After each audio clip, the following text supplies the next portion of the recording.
Ladies and gentlemen, you are watching yet another episode of Eric Lima Shenanigans of 1977. And it's Saturday night, and you know what that means. It's time for the AEW Collision Event Center. And now, here's the man who's always been on a collision course with his brain half the time, Eric M. Lima. Thank you very much, Mr. Announcer, sir. Well, hello there, everyone. Welcome to yet another episode of Eric Lima Shenanigans of 1977, episode number 344. And this will be the final video I'm going to do for the night. And then I'm going to take a shower because I look kind of grody and get some sleep. Because tomorrow's my last official day of vacation, last day off until I go back to work Monday. So, here's what happened. The Blackpool Combat Club of Bryan Danielson and Claudio Castagnoli addresses the Don Callis family and Will Ospreay. And plus they did about Ospreay's matchup against Bryan Danielson at Dynasty a week from tomorrow. And their tag match later in the night. Trios matchup, it was Dante Martin, Action Andretti, and Matt Sydal taking on the House of Black. That will be the team of Malachi Black, Buddy Matthews, and Brody King. And the House of Black ended up winning that matchup. Then Lexi Nair interviews Timeless Toni Storm and Mariah May as Timeless Toni Storm gets ready for her Eliminator matchup against AZM, or Azumi, as it's pronounced, Azumi from Stardom. And it seems like they're taking offense of what Azumi and Anna Jay has said about them. And then Chris Jericho was talking to Taz about Hook. He said, I want to talk to Hook. I want to talk to him and all that. And can you work out a meeting between myself and Hook? And Taz says, I'll see what I can do. And Katsuyori Shibata went one-on-one with Lee Moriarty. And Shibata ended up winning that matchup. Meanwhile, Shane Taylor, who was supposed to take on Hook in the Battle of the Belts, it's a double event at Battle of the Belts for the FTW title. He decided to attack Shibata after the matchup, and Hook chases off Moriarty and Taylor. Meanwhile, Lexi Nair interviews Athena and Billy Starks, and as you know, Billy Starks is the first ever women's television champion in Ring of Honor. And they were talking about how Athena is going to successfully defend her title against Red Velvet in that matchup. And so Billy Starks said that she learned a lot of things from Athena, and is considered Athena her new mom after her biological mother said all the mean things, not the mean things, but said all the right things to Billy Starks, saying you're not done the right way. It's not what I taught you. And well, Billy Starks decided to go up against her mother and joined up with Athena officially. Lexi Nair's been a busy lady as she interviewed the Undisputed Kingdom about defending the title against Rocky Romero and then dressing Kyle O'Reilly.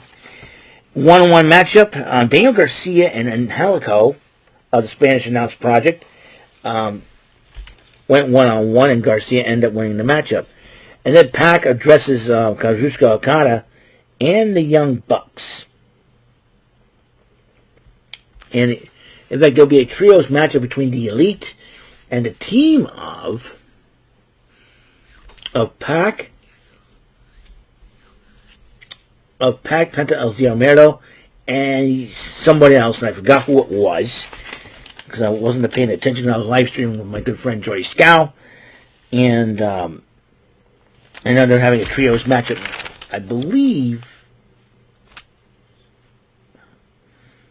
I do dare believe it could be one members of FTR. I don't know, but anyways, I know it's 2/3 of Death Triangle. Ray Phoenix is still injured, so someone else is filling in for him, I do believe. Well, the Women's World Title Eliminator match of Toni Storm and AZM, Timeless Toni Storm and AZM, Anna Jay and Mariah May tried to get involved in the matchup, but they were brawling to the back. And Toni Storm did pick up the victory over the member of Queen's Quest in Stardom, AZM, aka Azumi. Meanwhile, Lexi Nair, busy lady again, interviews Red Velvet, as Red Velvet says she's determined to take the title away from Athena.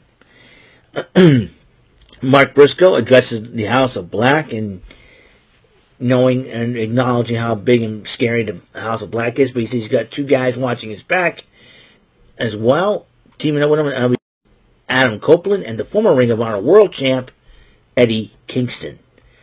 Tony Schiavone interviewed Thunder Rosa, and Thunder Rosa addressed Tony Storm, addressed all the hard work she put in, and also she addresses Deonna Purrazzo, saying that she doesn't need her help.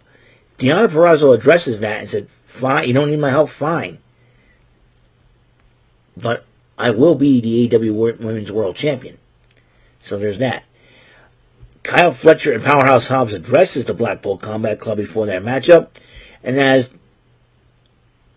the matchup happened, it was a good matchup until Claudio Castagnoli and Bryan Danielson picked up the victory over Hobbs and Fletcher. Konosuke Takeshita attacked Claudio after the matchup with the other three members of Don Callis, with the other two members of Don Callis' family joining in on the attack.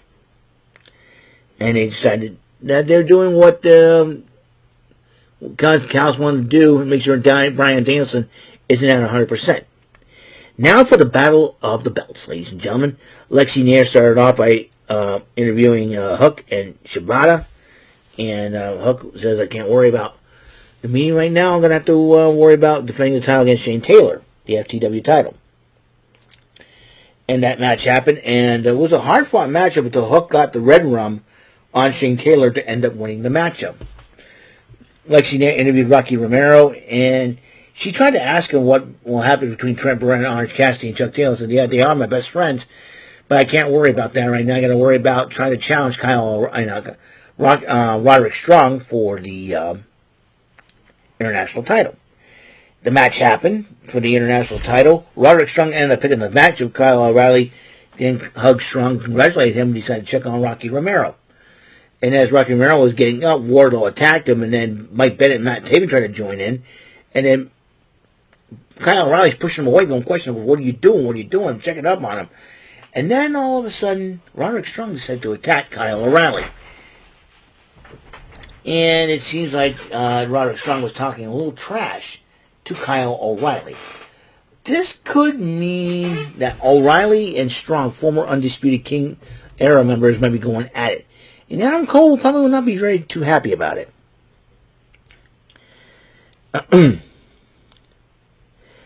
Then Lexi Nair interviewed Serena Deeb. She said that she was looking.